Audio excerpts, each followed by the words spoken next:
Hello students, हमने इससे पहले डिस्कस किया कि कोई भी फंक्शन हमें अगर गिवन है तो उसे हम हार्मोनिक फंक्शन कैसे शो करेंगे और उसका हार्मोनिक कॉन्जुगेट कैसे फाइंड आउट करेंगे। अभी हम डिस्कस करेंगे कि मिलने थॉमसन मेथड से हम किसी भी function analytic function f z की वैल्यू कैसे फाइंड आउट करते हैं अगर फंक्शन का सिर्फ हमें रियल पार्ट गिवन है या सिर्फ इमेजिनरी पार्ट गिवन है या इमेजिनरी पार्ट और रियल पार्ट का डिफरेंस और या फिर सम गिवन है। तो ये 4 केसेस हैं, उनके अकॉर्डिंग हम क्वेश्चंस को सॉल्व करेंगे। यूनिवर्सिटी एग्जाम में यहाँ से क्वेश्चन पूछा जाता है, तो देख लेते हैं। क्वेश्चन 10 मार्क्स का आपका क्वेश्चन यहाँ से बनेगा यूनिवर्सिटी एग्जाम में। तो यहाँ पर केस फर्स्ट हम पहले देख रहे हैं कि अगर function f z is equal to u plus i v एक एनालिटिक फंक्शन बताया गया है और उसका सिर्फ क्वेश्चन में आपको रियल पार्ट यू गिवन हो, मीन्स यू बताया हो या ये बोल दिया हो कि रियल पार्ट गिवन है, तो रियल पार्ट मतलब यू गिवन होगा और क्वेश्चन में कहा जाए कि एनालिटिक फंक्शन एफ जेड की वैल्यू निकालो इन टर्म्स ऑफ जेड, तो आपको उसके लिए ये मेथड अप्लाई करना है। क्या स्टेप है? पहला स्टेप 1, आपको सबसे पहले जो यू गिवन है उसके लिए partial derivative del u upon del x निकाल लेना है एक्स के रेस्पेक्ट में, और उसी का पार्शियल डेरिवेटिव वाई के रेस्पेक्ट में del u upon del y find out कर लेना है। ये जो del u upon del x आएगा इसको हम फाई 1 कंसिडर करके चलेंगे फंक्शन ऑफ एक्स वाई, और del u upon del y को phi 2 function of x y let करके चलेंगे। उसके बाद स्टेप 2 में आपको क्या करना है, जस्ट जहाँ जहाँ ये फाई 1 की जो भी वैल्यू आएगी del u upon del x की वैल्यू जो आएगी उसे हम फाई 1 बोल रहे हैं, उस टोटल फंक्शन में जहाँ भी एक्स है उसे जेड से रिप्लेस कर देंगे। ऐसे ही फाई 2 में जहाँ भी वाई है उसे 0 से, तो एक्स को जेड से और वाई को 0 से फाई 1 फाई 2 में रिप्लेस करते हुए फाई 1 जेड 0 और फाई 2 जेड 0 की वैल्यू निकाल लेनी है। तीसरा स्टेप हमें क्या करना है, मिलने थॉमसन मेथड अप्लाई कर देना है। ये फार्मूला मिलने थॉमसन का क्या फार्मूला है कि अगर एफ जेड फाइंड आउट करना है तो वो इक्वल होगा integration of phi 1 z 0 d z minus iota phi 2 z 0 d z plus c. अब इससे क्वेश्चन हम देख लेते हैं। जैसे एक एग्जांपल यहाँ पर है, क्वेश्चन में कहा गया determine analytic function f z in terms of z whose real part is this. Real part इसका मतलब हमें यू गिवन है क्वेश्चन में, ये हमें गिवन है यू, तो ये यू की वैल्यू हो गई e to the power x into cos y. तो स्टेप में अभी हमने ऊपर डिस्कस किया कि सबसे पहला स्टेप आपको क्या करना है, क्वेश्चन में जो भी आपको दिया हुआ है उसमें सबसे पहले del u upon del x और del u upon del y solve करना है। तो हम इसका पार्शियल डेरिवेटिव एक्स के रेस्पेक्ट में करेंगे, तो ई की पावर एक्स का तो ई की पावर एक्स आएगा और cos y constant as it is. ये जो भी वैल्यू आई है इसको आपको फाई 1 एक्स वाई कंसिडर कर लेना है, ठीक है। नेक्स्ट फिर del u upon del y निकालना है स्टेप 1 के अकॉर्डिंग, तो इसका पार्शियल डेरिवेटिव वाई के रेस्पेक्ट में करेंगे तो ई की power x as it is और कॉस वाई का माइनस साइन वाई आ जाएगा। ये जो भी वैल्यू आई है इसे हम फाई 2 एक्स वाई कंसिडर कर लेंगे। उसके बाद स्टेप के अकॉर्डिंग हमें क्या करना है, सेकेंड स्टेप में हमें क्या करना होगा, जस्ट रिप्लेस करना होगा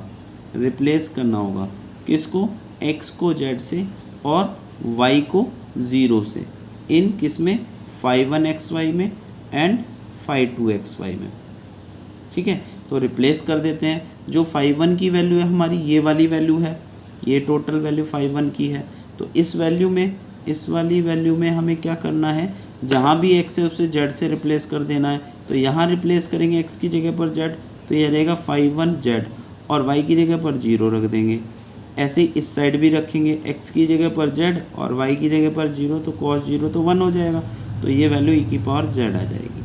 उसके बाद हम फाई 2 जेड 0 सिमिलरली फाई 2 में एक्स की जगह पर जेड रख देंगे यहाँ पर, तो फाई 2 जेड हो जाएगा, वाई की जगह पर 0 यहाँ रखेंगे, राइट साइड भी एक्स की जगह पर जेड तो ई की पावर जेड और वाई की जगह पर 0 रखना है तो साइन 0, और साइन 0 0 होता है। दैट मीन्स हमें फाई 1 जेड 0 की वैल्यू ई की पावर जेड मिली, फाई 2 जेड 0 की वैल्यू 0। अब जो स्टेप आपका तीसरा स्टेप कहता है, तो स्टेप 3 जो मिलने थॉमसन मेथड है उसके अकॉर्डिंग एफ जेड की वैल्यू निकाल लेंगे।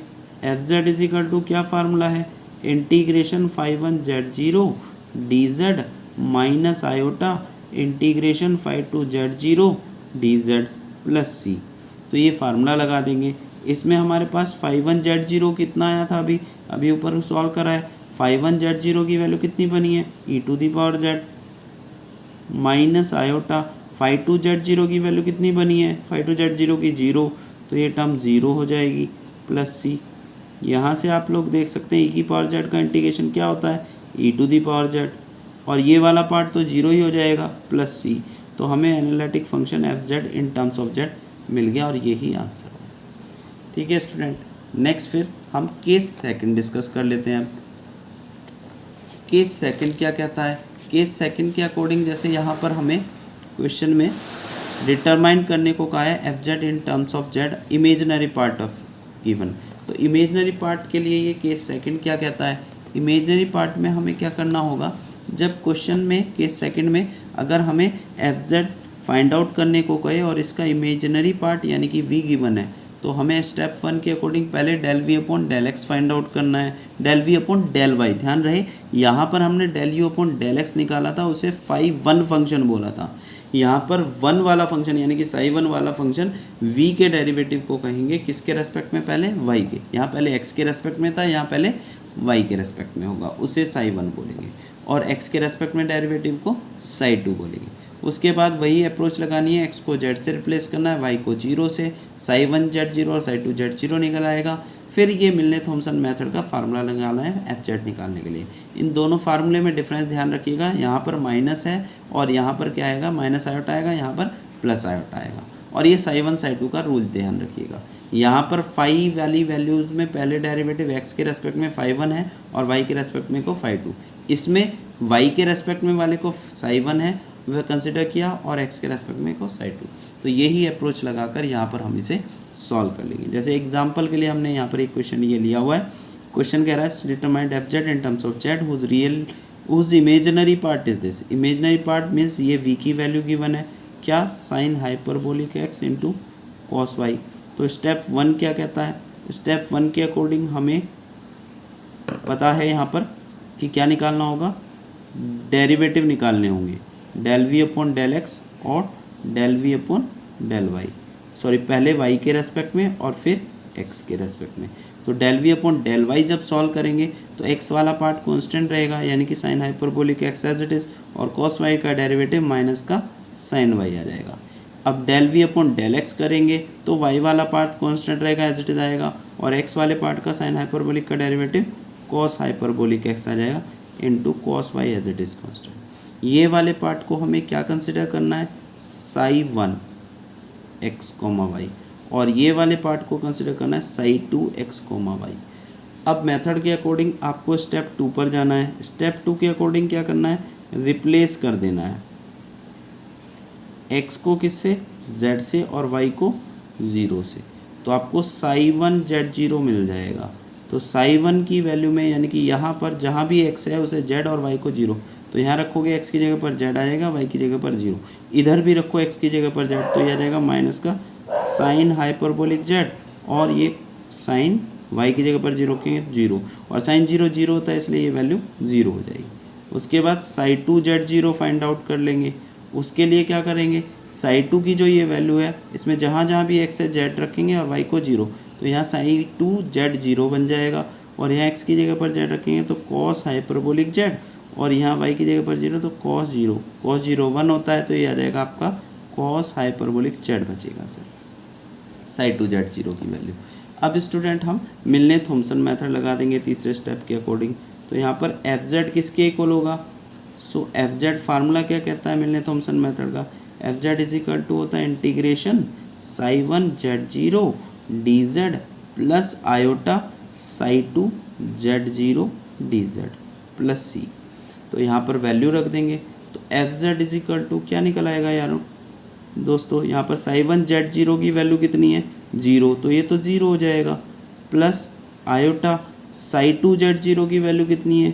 कोस हाइपरबोलिक जेड अभी निकाली है डी जेड प्लस सी, और यहाँ से ये तो 0 हो गया। कॉस हाइपरबोलिक, कॉस का हाइपरबोलिक का इंटीग्रेशन होता है साइन हाइपरबोलिक, तो ये आ जाएगा साइन हाइपरबोलिक जेड और प्लस सी। ये एफ जेड की वैल्यू आ जाएगी, ये इसका आंसर होगा। तो स्टूडेंट इस तरीके से हम केस सेकंड ये डिस्कस कर चुके हैं। अब इसका हम केस थर्ड की डिस्कस करते हैं कि जब हमें क्वेश्चन में सिर्फ u और v ना u या v ना गिवन होकर u और v का डिफरेंस गिवन हो, यानी कि रियल और इमेजिनरी पार्ट का डिफरेंस गिवन हो, तो हमें फंक्शन एफ जेड की वैल्यू को कैसे फाइंड आउट करना है। तो उस केस में जैसे क्वेश्चन में कहा गया u माइनस वी की वैल्यू गिवन है, एफ जेड बराबर u plus i v analytic function बताया गया है। क्वेश्चन में कहा है एफ जेड की value in terms of z find out करो। तो क्वेश्चन में जैसे कि हमें गिवन है एफ जेड की वैल्यू क्या गिवन है, u plus iota y v. तो हमें अप्रोच कैसे क्या रखनी है यहाँ पर, सबसे पहले आपको दोनों तरफ आयोटा से मल्टीप्लाई कर देना है। जैसे ही हम आयोटा से मल्टीप्लाई करेंगे ये आपका आयोटा u और आयोटा से इंटू करेंगे माइनस वी आ जाएगा। अब दोनों इक्वेशन को ऐड कर देते हैं। जैसे हम ऐड करेंगे तो यहाँ पर लेफ्ट साइड में तो एफ जेड कॉमन आ जाएगा, तो ये 1 plus iota into F Z हो जाएगा।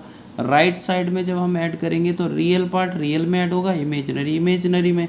रियल मतलब जिसमें आयोटा नहीं है, तो u और माइनस वी ऐड हो जाएगा, यानी कि u माइनस वी आ जाएगा। और इमेजिनरी पार्ट वाले में से इन दोनों को ऐड करेंगे तो आयोटा कॉमन ले लेते हैं, तो ये बनेगा u प्लस वी। ठीक है स्टूडेंट, यहाँ से हमारे पास इस पूरे पार्ट को अगर हम capital F Z function consider करें और ये वाले पार्ट को हम कैपिटल u कंसिडर कर लें और ये वाले पार्ट को u प्लस v को हम कैपिटल v कंसिडर कर लें, तो इसमें अगर हम देखें तो ये मिलने थॉमसन का केस नहीं बन गया। हमें इस बार क्या गिवन है क्वेश्चन में, u माइनस वी। यहाँ पर हमें क्या गिवन है, u माइनस वी गिवन है।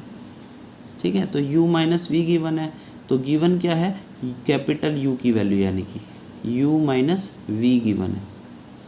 ठीक है, कितना गिवन है, x minus y into x square plus 4xy plus y square. तो स्टूडेंट ध्यान से देखिएगा, अभी हमने क्वेश्चन जो फर्स्ट केस डिस्कस किया तो उसमें फंक्शन का रियल पार्ट अगर गिवन होता था तो मिलने थॉमसन का फर्स्ट केस लगाते थे। उसमें हम पहले φ1 निकालते थे, u का डेरिवेटिव करते थे x के और y के रेस्पेक्ट में, उससे φ1 φ2 निकाल कर x को z से y को 0 से रिप्लेस करके केस 1 से सॉल्व करते थे। तो वही तो फॉर्म बन गई है। अब हमारा u माइनस वी गिवन है, उसमें मैंने कैपिटल U मान लिया, इससे कैपिटल V और इस टोटल फंक्शन को कैपिटल एफ जेड। तो हम उस केस 1 के अकॉर्डिंग u पता है हमें यहाँ पर, यानी कि u माइनस वी, तो हम एफ जेड निकाल लेंगे मिलने थॉमसन मेथड से। और एफ जेड किसके इक्वल है, इसके। तो दोनों को इक्वल रखकर जब एफ जेड निकल आएगा तो 1 प्लस आई से डिवाइड करके स्मॉल एफ जेड निकल आएगा। ठीक है स्टूडेंट, तो करते हैं, हम अप्रोच लगाते हैं। पहले एफ जेड निकालने की कोशिश करेंगे कैपिटल वाला। तो उसके लिए मिलने थॉमसन मेथड से पहले हमें del u upon del x निकालना होगा। एक्स के रेस्पेक्ट में पार्शियल डेरिवेटिव करना होगा कैपिटल यू का। तो जब हम एक्स के रेस्पेक्ट में इसका पार्शियल डेरिवेटिव करेंगे तो यहाँ पर स्टूडेंट हमारा प्रोडक्ट रूल हम अप्लाई कर सकते हैं।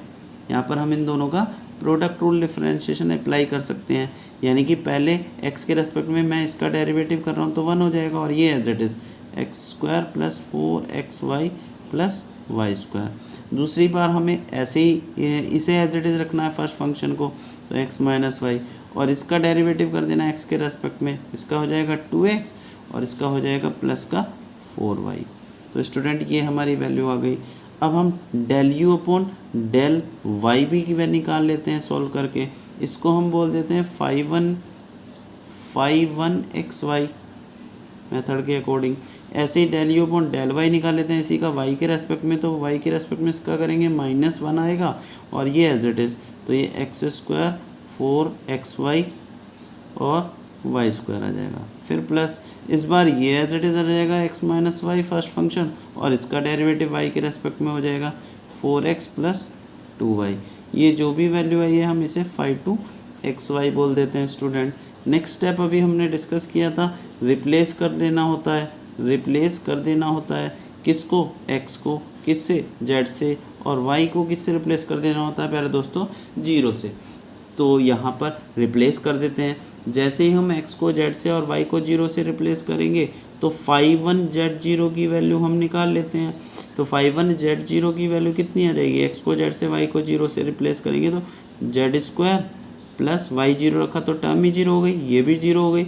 यहाँ पर रिप्लेस करेंगे x को z से y को 0 से, तो ये वैल्यू कितनी आ जाएगी आपकी z, और यहाँ पर भी 2z, तो ये हो जाएगा 2z स्क्वायर।